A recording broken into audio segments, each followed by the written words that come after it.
ଭୁବନେଶ୍ୱର ବରଗଡ଼ ସଫଳତା ଓଦା ହଉ ଗୋଟେ ଜାଗାରେ ଓଦା ହଉ କଣ ଅସୁବିଧା ହଉଛି ନଷ୍ଟ କରିଛି।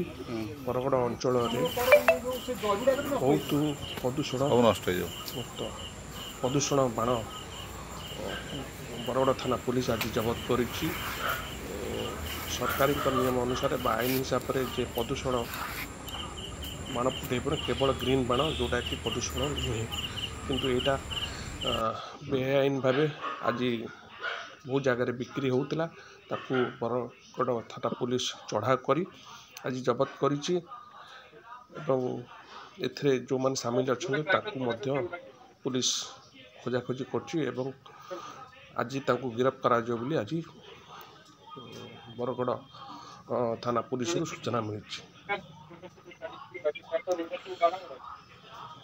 ଯେ ସରକାରଙ୍କ ନିୟମ ଅଛି ଯେ ଆମେ କୌଣସି ପ୍ରକାର ଯେଉଁ ପ୍ରଦୂଷଣ ବାଣକୁ ଆମେ ଫୁଟାଇ ପାରିବା ନାହିଁ।